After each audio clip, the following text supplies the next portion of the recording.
15 hobi yang kau tak sangka boleh buat duit. Ramai orang ingat hobi ni sekadar benda untuk isi masa lapang. Buat bila bosan, lepas tu habislah. Tapi realiti sekarang dah berubah. Dunia digital, ekonomi konten dan peluang freelance untuk buat banyak benda yang dulu orang anggap main-main tapi sebenarnya boleh jadi punca pendapatan kalau kena cara.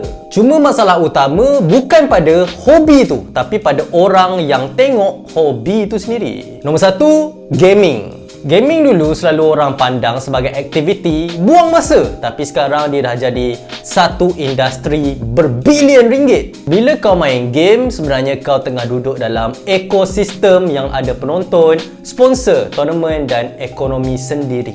Kalau kau serius, kau boleh mula dengan jadi streamer di platform macam Twitch atau TikTok Live, di mana orang tengok kau main sambil interact. Dari situ datang income kecil macam gift, donation dan subscriber. Lama-lama bila audience dah ada, kau boleh masuk YouTube pula dengan upload gameplay highlight atau review game baru. Ada juga peluang masuk tournament kecil dulu sebelum naik ke level lagi tinggi. Gaming bukan lagi sekadar skill tangan, tapi juga skill entertain orang. Kalau kau boring, orang akan keluar. Kalau kau boleh buat orang stay, kat situlah duit masuk. Nombor 2, fotografi. Fotografi bukan lagi sekadar ambil gambar cantik untuk Instagram. Sekarang hampir semua bisnes perlukan visual untuk survive.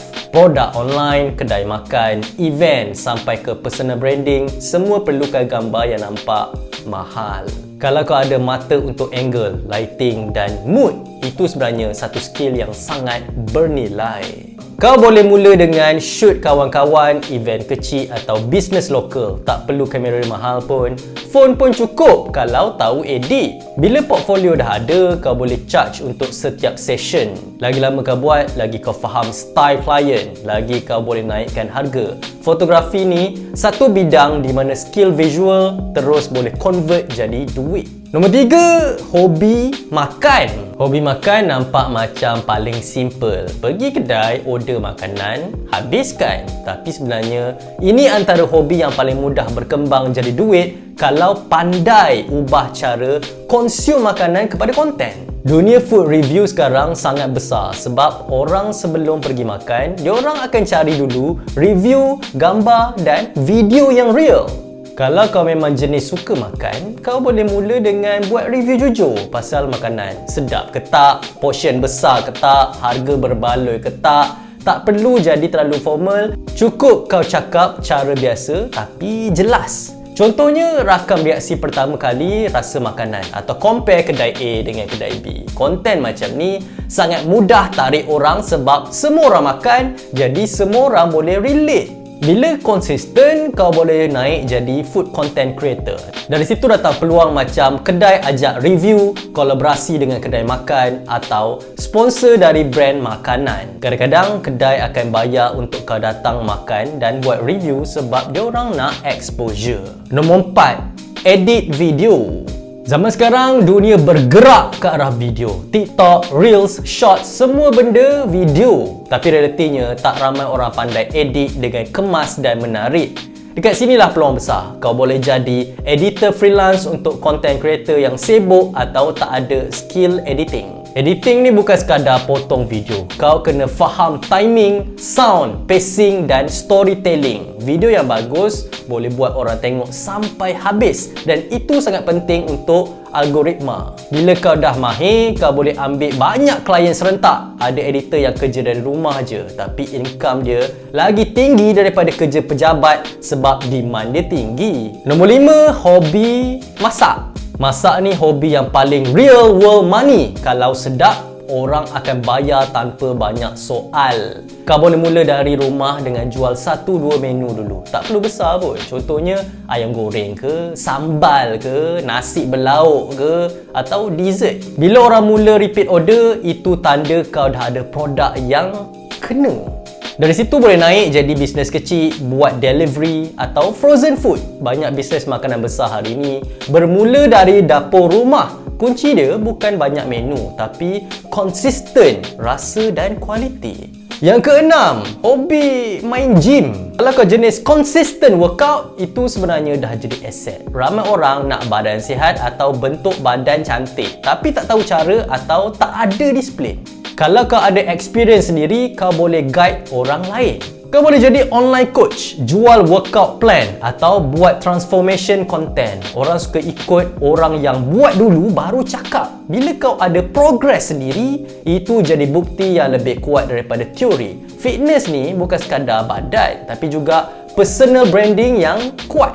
Nombor 7, melukis. Kalau ada skill melukis atau design, kau sebenarnya duduk dalam dunia kreatif yang sentiasa ada demand. Setiap bisnes perlukan logo, poster, banner atau konten visual. Tanpa design, brand nampak biasa. Kau boleh mula freelance untuk bisnes kecil. Lepas tu boleh naik ke level lebih besar macam branding atau jual template digital. Lagi unik style, lagi senang orang kenal kerja kau. Design ni bidang yang boleh berkembang jauh kalau serius. Nombor 8, suka shopping online. Hobi ni nampak macam pembaziran sebab asyik shopping online. Tapi sebenarnya kalau kena cara, boleh jadi sumber income utama. Konsep dia simple. Kau boleh cari barang yang ada demand, lepas tu jual semula dengan margin keuntungan. Tak semestinya kena simpan stok besar. Boleh start dengan dropship atau pre-order dulu.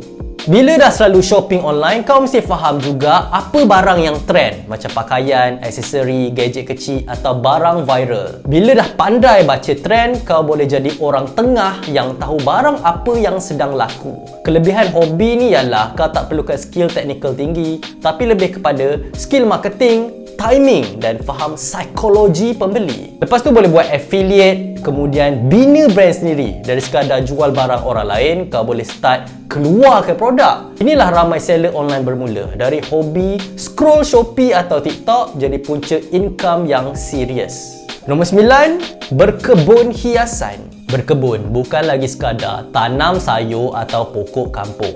Sekarang ramai orang minat tanaman hiasan indoor macam monstera, snake plant, pokok mini bonsai dan pelbagai tanaman estetik untuk hias rumah atau office. Hobi ni nampak tenang, tapi sebenarnya ada pasaran yang semakin besar terutama dalam kalangan orang bandar.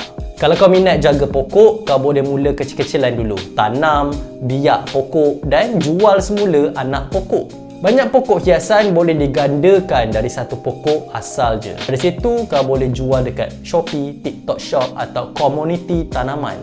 Margin dia boleh jadi tinggi kalau pandai jaga dan tahu jenis pokok yang tengah trend. Nombor 10, muzik. Kalau minat muzik, kau boleh monetize dengan banyak cara. Main alat muzik, buat beat atau cover lagu, semua ni boleh jadi konten. YouTube dan TikTok bagi peluang besar untuk muzik viral. Kau boleh jual instrumental, buat freelance untuk artis lain atau ajar kelas muzik online. Kadang-kadang, satu video viral je dah boleh bawa banyak peluang. Muzik ni kuat dari segi emosi, jadi kena gaya, dia boleh pergi jauh. Nombor 11, kumpul barang rare. Diorang suka kumpul kasut, figure, kad atau barang limited edition. Tapi bila kau faham market, kau boleh ubah hobi ni jadi flipping business. Beli murah, simpan, lepas tu jual bila harga naik. Contohnya kasut, trading card atau collectible item. Lagi rare barang tu, lagi tinggi value dia. Tapi kena ada ilmu pasar market, bukan sekadar beli suka-suka. Nombor 12, travel. Kalau kau suka jalan, suka melancong, boleh jadi content creator travel. Kau boleh review makanan, hotel, tempat menarik atau hidden gem. Orang sekarang sangat bergantung pada review yang real sebelum pergi. Kalau konten tu menarik perhatian, agensi akan mula approach untuk promote tempat diorang. Hotel akan panggil untuk review. Kau bukan sekadar jalan, tapi sebenarnya tengah bina portfolio konten. Nombor 13, tengok movie. Tengok movie ni nampak macam hobi paling santai. Baring, makan popcorn, layan cerita. Tapi sebenarnya, kalau kau tengok dari sudut berbeza, industri filem ni besar gila dan sentiasa perlukan orang yang suka consume content untuk jadi penganalisis, reviewer atau content creator. Kalau kau jenis suka perasan detail cerita, jalan plot, watak, dialog, ending plot twist, kau sebenarnya dah ada asas untuk jadi movie reviewer. Kau boleh mula dengan buat review simple dekat TikTok atau YouTube. Contohnya kau explain kenapa movie ni best, kenapa ending dia sakit kepala, atau movie ni underrated tapi sebenarnya power. Bila konsisten, kau boleh bina audience yang suka cara kau ulas cerita tu. Dari situ datang peluang monetize, YouTube ads, sponsorship, platform streaming atau affiliate link untuk langganan Netflix, Disney Plus dan sebagainya. Ada juga orang yang dapat invite awal untuk review movie baru sebab audience dia trusted. Selain tu, kau juga boleh masuk niche lain macam buat teori filem, explain plot atau bandingkan versi original dengan remake. Lagi kau pandai cakap dan bagi pandangan yang unik, lagi orang akan follow. Sebab dalam dunia movie, orang bukan sekadar nak tengok cerita, diorang nak dengar interpretasi dan perspektif orang lain. Hobi tengok movie ni nampak macam relax, tapi bila kau ubah cara kau tengok dari sekadar hiburan kepada analisis, dia boleh jadi satu platform konten yang sangat stabil. Nombor 14, buat konten. Ini paling obvious tapi paling ramai gagal. Ramai orang nak viral cepat tapi tak tahan bila result slow. Content creator sebenar bukan tentang viral semata-mata, tapi tentang bina audience yang percaya. Kau boleh pilih niche apa je, hiburan, info, lifestyle atau storytelling. Income datang dari ads, affiliate dan brand deal. Tapi kunci dia satu je, kena konsisten. Nombor 15, baca buku. Ramai orang anggap baca buku ni cuma aktiviti untuk tambah ilmu atau isi masa lapang. Hakikatnya, hobi ni boleh buka lebih banyak peluang menjana pendapatan dari yang ramai orang tak sangka.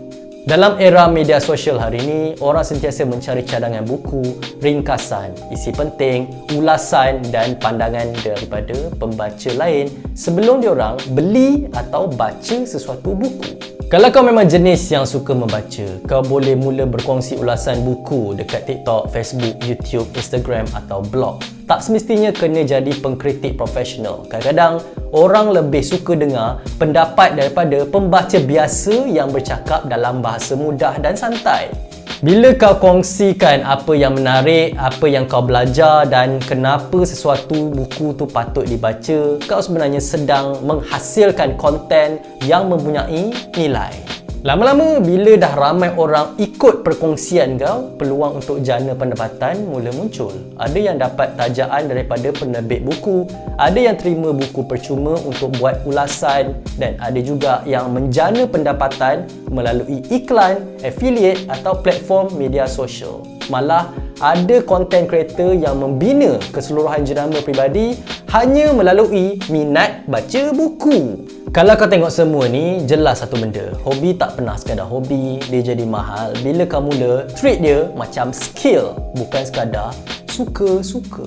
Kalau anda suka video ni, jangan lupa subscribe channel ni. Jangan lupa juga like, share dan komen. Berikan pendapat anda di ruangan bawah. Nama Saras Daniel. Terima kasih kerana menonton. Selamat tinggal. Jumpa lagi. Assalamualaikum. Ciao.